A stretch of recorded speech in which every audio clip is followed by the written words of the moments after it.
오늘 본문 말씀의 제목은 다시 사신 예수님입니다. 성경의 최고의 정점이 바로 예수님의 부활입니다. 물론 이 부분에 대한 건 우리가 창세기 1장 2장을 함으로써 하나님께서 창조한 이유는 생명이 없는 것이 바로 어두움과 공허와 혼돈 가운데 있는 것이 너무나 안타까워서 그래서 말씀으로 덮으시고 성령으로 역사함으로 그래서 생명의 역사를 이루시는 것, 그것이 하나님의 뜻입니다. 그래서 하나님의 말씀인 성경 창세기 1장과 2장에 그 내용들을 말씀하고 있는 거예요. 그리고 그 부분이 사흘째 되던 날 비로소 하나님의 말씀과 성령에 의해서 죽음과 그리고 공허와 어두움들이 떠나는 사건들이 있어요. 그걸 깨트리고 이기는 사건이 바로 마른 땅에서 생명의 역사들이 나타나기 시작하는 겁니다. 그때 비로소 하나님께서는 좋았더라라는 말씀을 하세요. 그게 선하다는 뜻입니다. 그래서 하나님께서도 이 땅에 오셔가지고 요한복음 10장에 나는 선한 목자다. 그 선한 건 뭐예요? 생명을 주는 게 선한 목자입니다. 근데 생명도 없으면서 생명을 주는 척 했던 사람들이 많이 있어요. 그걸 싹군이라고 그래요. 이런 사람은 생명을 주지도 못할 뿐더러 자기 욕심에 따라서 사는데 그것이 바로 창세기 3장의 타락한 인간들의 모습입니다. 실제로 타락한 데는 건 떨어져 나온 거고요. 어디로부터 떨어져 나왔느냐? 우리가 하나님이 우리 생명의 본체가 되시는데 그분으로부터 떨어져 나오는 거예요. 그것은 마음과 생각부터 떨어져 나가기 시작합니다. 떨어져 나가게 되면 그걸 죄라고 그래요. 그러니까 생명에서 떨어진 그 싹은 뭘까요? 사망이죠. 그래서 하나님을 믿지 않고 마귀의 말을 믿었는데 그 마귀는 또 어떤 존재입니까? 처음부터 하나님을 섬기던 존재예요. 그런데 자기가 하나님과 비기려고 했어요. 그래서 결국은 그가 빠진 곳이 수월이라는 곳인데 그건 어둠입니다. 관계가 있지 못합니다. 관계성이 없어요. 그리고 자기밖에 모르죠. 자기 영광 위해서 살고 자기 욕심과 자기 탐욕으로 삽니다. 바로 그것이 세상이라는 거예요. 그래서 우리가 육체로 살지만 예수 안 믿었을 때 우리 생각을 하면 어둠이었어요. 어디로 가야 되는지 모르고 왜 살아야 되는지 몰라요. 그러면서 나름대로 목표를 세웁니다. 그래가지고 꿈을 가져라, 비전을 가져라 떠들지만 결국 그게 맨 마지막에 가서 뭐로 갈까요? 죽음밖에 없어요. 영광도 받았지만 가짜였어요. 많은 걸 소유했지만 헛된 거였어요. 그게 성경에도 마찬가지입니다. 솔로몬이라는 분이 잠언도 쓰고 아가서도 쓰고 또 시편도 여러 가지. 그럼에도 불구하고 그가 말합니다. 여호와를 경외하는 것만이 다 헛되고 헛되노라. 많은 지식이 있어도 소용없느니라. 왜? 생명의 근원이 그분이기 때문에. 그래서 하나님께서 이스라엘 백성을 택하기 위하여 아브라함을 부르셨어요. 죄인 중에서. 믿음의 조상이죠. 뭐 특별히 잘난 게 있어서가 아니에요. 하나님이 택하여 불렀기 때문에 그는 처음부터 하나님 말씀을 하나님 말씀으로 들었어요. 그렇기 때문에 순종했어요. 그 전까지 인간이 사는 모습은 본토 친척 아비집을 의지하고 사는 겁니다. 이걸 그냥 얘기로 듣지 마시고 하나님 말씀으로 들으시면 여러분 자신이 예수 믿기 전에 뭘 믿고 살았는지 알 거예요. 본토 친척 아비집 믿고 사는 거예요. 우리나라도 그렇잖아요. 예수를 믿는다고 그러는데 예수 안 믿는단 말이에요. 그러니까 지방색들이 나타나고요. 인맥들이 나타나고요. 학연이 나타나고. 그렇죠? 그걸 떠난 거예요, 우린. 말씀을 쫓아온 사람들이 우린. 그럼에도 불구하고 그 말씀을 받을 때 어떻게 받았습니까? 이기적으로 받았어요. 왜? DNA 자체가 이기적이래요, 우리가. 그 생태학을 연구하는 최 박사님께서 TV에 나와가지고 인문학에 대해서 얘기하면서 그래서 살아남은 게 호모사피엔스예요. 영리하네. 뭘로 영리하냐? 남을 이용해 먹고 자기가 성공하고 그런 호모만 남아있단 말이에요. 호모의 그 종 중에는 50종 정도가 됐었대요. 근데 결국은 남을 이겨먹고 자기한테 유익하게 하고 이기적인 그 종만 남았으니 그게 인간이라는 거예요. 근데 지금은 포화 상태라는 거예요. 더 이상 이용당할 것도 이용할 것도 없는 상태가 됐다는 거예요. 단지 하나, 그게 DNA 때문에 그렇다는 걸 발견한 동물은 인간밖에 없대요. 그러니까 발견했으니까 개선할 수 있지 않겠느냐? 그걸로 끝나요. 답이 없어요. 근데 성경은 말하고 있습니다. 옛사람, 곧 생명을 떠나서 마귀에 의해서 살던 거, 그래서 정욕과 탐욕과 이 세상의 자랑을 위해서 살던 거, 전부 자기 이기적인 거, 자기 생각만 위해서 남을 배려하거나 이해하지 않고 자기만 잘 되기 위해서 사는 거, 아주 극단적인 이기주의. 이것이 팽배한 이상 세상은 아니라 이거예요. 이건 어디로부터 온 거냐? 세상으로부터 쫓아온 거다. 곧 세상을 다스리고 있는 게 뭐냐? 마귀란 말이에요. 그래서 그 마귀로부터 우리가 죄와 사망 가운데서 종노릇하고 죽었을 때 영이 그분께서 오셔가지고 사람으로 왔는데 마귀대로 살지 않았어요. 하나님의 인격으로 살았는데 섬기고 사랑하고 대속하고 그리고 죽음을 깨뜨리고 부활하신 생명 자체였어요. 아멘. 우린 그분을 만난 거예요. 그분을 믿고 그분이 우리 안에 살아요. 그게 있는 사람은 설명할 필요가 없어요. 그냥 살아요. 뭐 어떻게 살아야 된다, 저렇게 살아야 된다 안 해도 그분의 인격이 우리 안에 저절로 그분이 사니까. 그리고 그분이 원하는 뜻을 이루어가게 돼 있어요. 목표도 그분이 산 바로 그 길의 현장의 증인이 되는 거예요. 그게 주님이 부활하셨고 나도 부활한 증거입니다. 예수 믿는데 맨 세상적인 걸 가지고 믿어요. 기도도 내 목표를 이루기 위해서 예수 이름으로 기도해요. 천만에 우리가 주님으로 변화되기 위해서 기도하는 거예요. 그리고 이기적이지 않기 때문에 중보기도를 더 많이 합니다.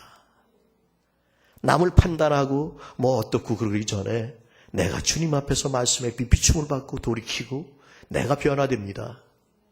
이게 부활한 사람들의 모습이에요. 예수 믿는다고 겉껍질만 알아가지고 진짜도 아니고 머리로 아는 사람들, 주님 올 때 정말 나를 믿는 사람이 있겠느냐? 정말 나를 믿는 사람이 있겠느냐? 저도 육신으로 살 때 있어요. 그래서 십자가 붙잡는 거예요. 십자가만이 저와 여러분을 끝내주시는 겁니다. 그것 때문에 그분께서 그 몸에다 죄도 없는데 우리 죄를 다 갖고 십자가에 달리신 거예요. 물론 우리 생각으로 그 사랑이 얼마나 크고 정말 놀랍죠. 최고의 사랑이죠. 그렇지만 십자가에서 그렇게까지 해서 이루신 것들이 내 삶 가운데 이루어지지 않는다면 감상일 뿐입니다. 예수님은 우리 감상이 아니에요. 그분 살아계신 생명이고 인격입니다. 그분이 우리를 이끌어 가시고 말씀하시고 우리 안에 계시고 우리도 그분 안에 있습니다. 아멘. 그렇기 때문에 오늘 본문이 이루어지기 전에 요한복음 14장에 그렇게 말씀하시는 거예요. 보혜사 성령이 온다. 내가 아버지께 가는 길이고 생명이고 진리고 나로 말미암지 않고는 갈 수가 없다. 예. 떠난다 그러니까 난리가 났어요. 근데 다시 오리라. 근데 누가? 성령께서 오시겠다는 거예요. 조건은 내가 살았고 너희가 살았기 때문에 너희는 알 것이다. 이게 안 되는 게 머리로 아는 게 아니에요. 그냥 생명으로 아는 거예요. 네. 생명으로 아는 거. 하나님이 보내신 자와 하나님을 아는 것이 영생이니라. 경험되어지는 거. 이건 누가 부인할 수 없는 거예요. 책을 읽어서도 아니고 남 얘기한 거 들어서도 아니에요. 이건 내가 그분에 의해서 옛사람이 죽고 그분이 내 안에 살았기 때문에 하는 거예요. 이건. 이건 어떤 경우도 부인할 수가 없는 거예요. 바로 그 일을 이루게 하기 위해서. 그분이 살았고 우리가 살았기 때문에 우리는 알아요. 그리고 그분을 사모하게 되고 그분이 우리 안에 임하게 되는 거예요. 그러면 그분이 말씀하시고 그분이 이루신 일들을 기억나게 하니까 그분을 사랑해서 그분의 일을 담고 싶어져요. 그분이 주신 그 사랑하라는 계명을 저절로 살게 돼요. 그러면 하나님 아버지께서도 기뻐가지고 너를 통해서 나를 나타낼 것이니라. 그럴 때 우리는 그리스도를 주로 삼아 세상과는 다른 거룩한 사람이 되는 겁니다. 말이 아니고요. 세상 말은 어때요? 다 사람을 갖다 이기적으로 만들고 거짓말 가지고 공론화시키고 정치판 보면 알잖아요. 나중에 들통나면 죄송합니다. 그런 줄 몰랐습니다. 내가 아니라 누가 그랬습니다. 다 핑계대죠. 그렇죠? 아담이 그랬잖아요. 내게 주신 이 여자가 먹으라고 그래서 먹었습니다. 아니에요.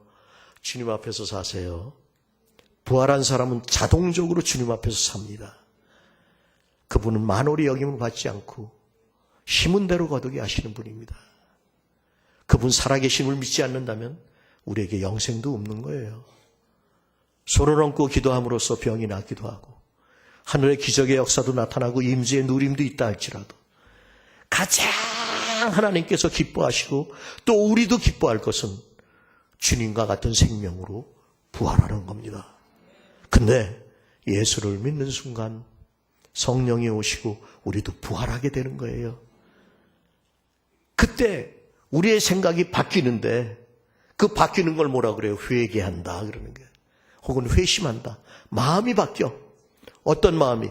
이기적인 마음이 이타적인 마음으로 바뀌어요. 정욕적이고 탐욕적이었던 것이 이제는 하나님의 생명과 사랑의 마음으로 바뀌고 그 영광을 향하여 쫓아가는 마음으로 바뀐단 말이에요. 이게 선한 양심이에요. 이 마음이 없는 사람은 예수 믿는 사람 아니에요. 그럼에도 불구하고 예수 믿는데도 우리 가운데 이것이 자꾸 역사해요. 그때마다 어떻게 합니까? 십자가를 붙드는 거예요. 십자가 외에는 우리를 마감시킬 게 없어요. 십자가만이 승리예요, 우리의. 아멘. 그러면 그걸로 끝났느냐? 주님께서 가상칠언 중에 6번째 말씀이 뭐였어요? 다 이루었다. 그 죽는 거로 끝났어요? 아니에요. 주님의 부활의 생명으로 다시 살게 하신 거예요, 우리를. 그것을 바울은 그렇게 고백합니다. 이제 내게 사는 것이 그리스도니 내가 이 육체가 죽어도 좋고 살아도 좋고 오직 그 사는 그리스도가 확대되기를 원하노라. 아멘.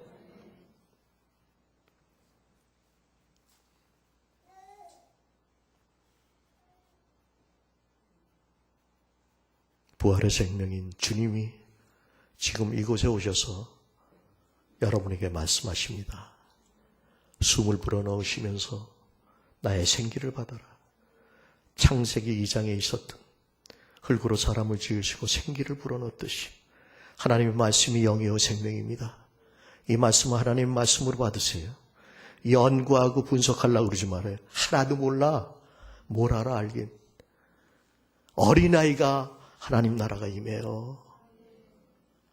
연약할 때 하나님 은혜가 더 큰 겁니다. 그래서 강한 거예요. 심령이 가난한 자가 천국이 임해. 할 수 없는 자에게 하나님은 동행해 주십니다. 주님이 내 안에 산다는 건 상상이 아니고 내 감정이 아닙니다. 이건 진짜입니다. 그리고 진짜는 삶을 통해서 나타나는 거예요. 가증스러운 것도 아니고 가식하는 것도 아니고 위선하는 것도 아닙니다. 생명이 바로 부활의 생명으로 바뀌었기 때문에 그래서 바울은 로마서에 예수 그리스도 안에 바로 그것이 있었구나. 성령의 생명이구나. 이것이 바로 육체로 살던 우리의 그 더럽고 추하고 악한 것들 죄와 사망의 법에서 해방시켰구나. 그래서 육체에다 죄를 정하시고 그분이 십자가에 달리셨구나. 아멘. 그래서 이제는 성령으로 사는 사람은 하나님의 자녀가 된다. 생명과 평안이 있다. 말이 아니라 정말 생명과 평안이 있어야 돼요. 그분은 살아계셔서 우리를 인도하십니다. 우리를 품고 계시고 안아주시며 우리의 지혜가 되시고 능력이 되십니다. 최고의 권위가 뭐냐? 생명으로 존재하는 거예요. 그분의 이름은 스스로 존재하고 존재하는 모든 것을 존재케 하는 분입니다. 그게 그분의 이름이에요. 네. 그분이 없으면 어떤 것도 존재할 수가 없는 거예요. 우리는 그분을 만난 자들이고 이것도 우리가 아니라 그분이 우주 만물이 있기 전에 우리를 택하여 세웠기 때문에 가능한 겁니다. 그래서 이걸 아는 사람은 모든 게 은혜라고 그러는 거예요. 주님이 오셨을 때도요. 정말 주님을 사랑하는 자들이 여인들이었다는 거죠. 요한복음 20장에 보게 되면 막달라 마리아예요. 7 귀신이 들렸던 여자. 네, 그래요. 더 힘들었고 더 헤맸던 과거가 있는 그 여인이었습니다. 네, 주님께서 다 못 박아주셨고요. 주님께서 사랑해 주셨고요. 베드로가 3번씩 부인하는 거 알았지만 너 인마 수제자가 돼가지고 3번씩 부인할 거야? 아니요. 그럴 수밖에 없는 그를 위해서 기도해 주셨어요. 여러분 정말 주님 아십니까? 서로 정죄하지 말고 없는 얘기 가지고 남을 매도하지 마세요. 위해서 기도하세요. 아멘. 하나님께서 하실 수 있도록. 하나님께서 하셔야 돼요. 예. 여러분이 하나님보다 의로우십니까? 그러면 예수 믿지 마세요. 세상에서도 그래요. 그 사람의 인격이나 아니면 배운 학문이나 닦아온 어떤 길 때문에 자기의 위치가 있습니다. 이 사람이 어디 간다고 그래서 그게 변하지 않아요. 그건 자기가 갖고 있는 거예요. 그죠? 그래서 세상에서 책 많이 읽어야 돼요. 그죠? 공부 잘해서 꼭 출세하는 건 둘째 치고요. 인격도 그렇고 모든 것이 자라난 배경이 있는 거예요. 그죠? 어디서 자라났느냐에 따라서 다른 거예요. 하물며 예수 안에서 성령의 생명으로 자라는 우리들 다르죠. 그래서 바울은 그러는 거예요. 이 부활의 생명이 있는 건 내가 안 살고 주님이 내 안에 사는 생명으로 사는 자들은 그리스도의 표가 있다. 메이드 인 지저스가 돼 있다. 세상에 대하여 못 박히고 나 또한 세상에 대하여 그러하노라. 아멘. 아멘. 그리고 자기를 위하여 사는 사람이 없다. 그분의 은혜 때문에. 아멘. 사실 예수님도요, 이 땅에 오셔가지고 얼마나 많은 고난을 받으셨어요. 여러분들 예수 믿는 것 때문에 불시험 당할 때 주님을 생각해 보세요. 그분이 당한 시험과 아픔과 고난을 생각해 보세요. 저는 가끔 그런 나의 육체의 연약함이 막 솟아날 때 딱 그 현장에 갑니다. 그 주님을 붙잡습니다. 그때는 아무 소리도 안 하고 가만히 눈 감고 있어요. 주님 그러세요. 그렇지. 내가 당한 아픔이나 고난, 억울함보다 네가 더하냐? 아무 소리 할 수 없어요. 그렇게 해서 날 구원하신 거예요.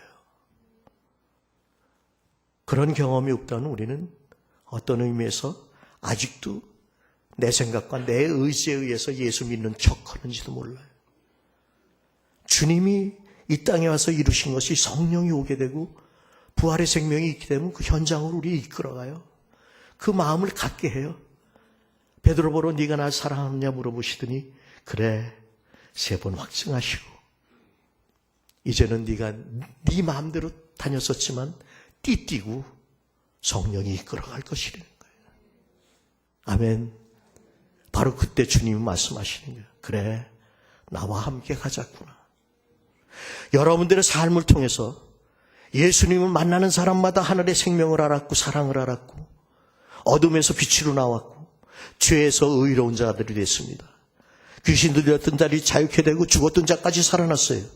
배고픈 자들이 풍성함을 얻었고 여러분을 통해서 그런 일들이 없다. 세상 일들만 있다. 여러분 자신을 살펴보시기 바랍니다. 예수 믿고 구원받았다 할지라도 만약 예수 그리스도가 여러분 안에 없다면 바울은 그래요. 버리운 자니라. 부활의 날에 내가 아니라 주님이 사는 확실한 간증이 있으시기 바랍니다. 내가 뭘 해서가 아니라 주님을 사랑하는 마음이 있는가 없는가. 오늘 본문에 딴 거 없어요. 물론 성령의 역사 아무것도 몰라요. 그렇지만 말한 거는 알고 있어. 그리고 여인들이 찾았어요. 왜 찾았을까요? 주님을 사랑하는 자들이었어요. 주님이 십자가에 달리실 때도 그 현장에 있었던 사람은 요한 빼놓고는 제자는 하나도 없었어요. 이 여인들이 거기 있었어요. 안식하는 게 좋은 게 아니에요. 안식에서 깨어나시기 바랍니다. 임재 안에서 안식하는 거로만 좋아하지 마세요. 깨어나서 이제는 부활하신 주님을 만나시길 바랍니다. 근데 문제는 뭐였어요? 주님을 사랑했기 때문에 주님을 만나게 되지만 아직 하나님의 계시의 영이 없었기 때문에, 성령의 기름 부음이 없었기 때문에 무덤에서 주님을 만나려고 하고 있어요. 저와 여러분의 삶이 주님을 무덤에서 보려고 하지 마시기 바랍니다. 무덤은 빈 무덤입니다. 주님이 빈 무덤을 남기셨기 때문에 저와 여러분의 무덤도 빈 무덤입니다. 저와 여러분은 주님과 함께 부활해서 하나님 우편 영광에 있게 됩니다. 아멘. 이것이 우리의 최고의 소망이에요. 네. 시체를 찾지 마세요. 영 안에서 형제자매와 연합되어 몸을 이루세요. 사랑의 공동체, 생명의 공동체를 이루세요. 하나님이 악화되는 건 생명이 없는 거예요. 하나님이 정말 싫어하시는 거는 생명이 없음으로 되어지는 공허와 흑암과 혼돈입니다. 하나님이 제일 기뻐하시는 건 생명의 역사예요. 저와 여러분이 어디를 가든 보좌로부터 흐르는 그 생수가 우리가 통하여 흘러나갈 수 있기를 바랍니다. 저와 여러분을 만나는 사람들이 예수 믿고 구원을 받게 되며 그 생명 안에서 하나님의 인격 안에서 삶을 살게 되며 하나님께 영광 돌리는 귀한 그릇들이 되어지는 역사가 나타나야 바로 예수 제자들을 또 나아가고 또 나아가는 거예요. 이것이 아비와 아비가 되는 겁니다. 아멘. 어미와 어미가 되는 겁니다. 네. 이건 자동으로 되는 거예요. 주님이 우리를 그렇게 사랑해서 낳으시듯이 그분이 우리 안에 있으므로 우리도 생명을 나아가는 거예요. 기독교에 그전부터 계속 내려오는 유일한 법칙은 영적인 사람을 생명을 낳는데 그렇지 않은 사람은 생명을 낳지 않으면서 말을 가지고 오히려 영적인 사람을 핍박한다는 겁니다. 헌신도 없고 시간도 안 들이고 재능도 안 들이고 기도도 안 하고 말씀도 잘 모르고 그러면서 인간의 지식을 가지고 부활의 생명하신 주님을 핍박한다는 거예요. 이후에 사도행전에 나오는 성령의 역사를 보세요. 얼마나 많은 핍박이 있어요. 그렇지만 성령의 생명을 제한할 수 없습니다. 바로 그 흐름이 지금 여기까지 온 거고 주님 오실 때까지 계속될 겁니다. 그건 유일하시게 부활하신 주님이 우리 안에 계시기 때문입니다. 그리고 그 부분들을 천사도 얘기하지만 경험한 사람들은 전할 수밖에 없다는 거예요. 엠마오로 내려가던 제자들에게도 전해야 되는 거고요. 부활하신 날인데 부활한 것도 모르고 문 닫고선 저녁에 두려워하고 있는 제자들에게 가서도 전해야 됩니다. 그 자리에 없어서 그 다음 주에 온 도마에게도 전해야 됩니다. 부활의 생명이 있는 이유는 그분의 뜻을 이루기 위해서입니다. 기도도 그분의 뜻을 이루기 위한 거지 내 욕심을 채우기 위해서 그분을 사용하기 위해서가 아니라는 걸 아시잖아요. 적어도 영적인 분 내가 변화되고 내가 죽는 것이지 그분을 끌어다가 내 종으로 삼고 내 만족을 위해서 사용하기 위해서 하는 게 기도가 아닌 줄 아시잖아요. 어떤 사람을 비방하기 위해서 저 창기와 같지 않고 뭐와 같지 않고 뭐가 안 되게 해주시고 아니요. 주님 사랑합니다. 오셔서 채우시고 말씀해 주세요. 감동하시고 이끄시옵소서. 이게 우리 기도 아니에요? 정말 영 안에서 주님의 은혜에 반응할 수 있고 사랑에 반응할 수 있는 부활의 생명을 가진 저와 여러분, 주님 앞에 가서 서는 날 잘했다 칭찬받고 그분이 안아주시는 그 누림을 바라보고 나아가는, 그래서 고난이라도 자초하면서 이 부활의 표대를 향하여 나가는 저와 여러분 되시기를 예수의 이름으로 축원합니다.